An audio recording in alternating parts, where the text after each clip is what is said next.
ಪರಿಸ್ಥಿತಿ ಇದ್ರೆ ವಾಹನನೇ ಮುಂದೆ ಹೋಗುವಂತಹ ಟೆಕ್ನಾಲಜಿಯನ್ನು ತರ್ತಾ ಇದ್ದಾರೆ. ಅದು ಬಂದ ನಂತರ ಎಲ್ಲರಿಗೂ ಕಂಪಲ್ಸರಿ ಆಗ್ತದೆ. ಯಾಕಂದ್ರೆ ಆಕ್ಸಿಡೆಂಟ್ಗಳು ದಿನೇ ದಿನೇ ಬಹಳ ಆಗ್ತಾ ಇವೆ. ದಯವಿಟ್ಟು ಎಲ್ಲರೂ ಅರ್ಥ ಮಾಡ್ಕೊಳ್ಳೋದು, ಜೀವದ ಮೌಲ್ಯ ಬಹಳ ಇದೆ. ಆದ್ದರಿಂದ ಎಲ್ಲರೂ ಅವರವರ ಜೀವ ರಕ್ಷಣೆ ಮಾಡ್ತಾ ಇರಬೇಕು.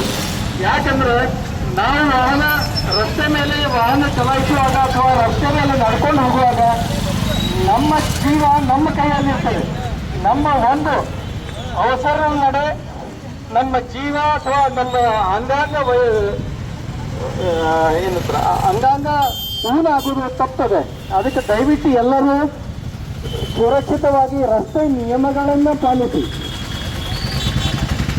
ಈ ನಿಟ್ಟಿನಲ್ಲಿ ಸರ್ಕಾರ, ಸಾರಿಗೆ ಇಲಾಖೆ, ಕಾನೂನು ಇಲಾಖೆ, ಪೊಲೀಸ್ ಇಲಾಖೆ ಹಾಗೂ ಆರೋಗ್ಯ ಇಲಾಖೆ ಮತ್ತು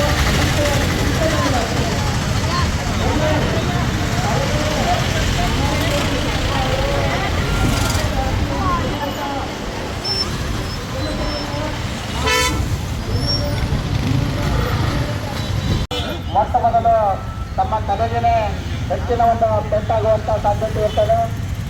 ಹೆಚ್ಚೊಂದೂರು ಆಗಲಿ ಇರಲಿ ಅನ್ನೋಂಥ ನಿಟ್ಟಿನೊಳಗೆ ಎಲ್ಲರೂ ಒಂದು ಹೆಲ್ಮೆಟನ್ನು ಬಳಸಬೇಕು.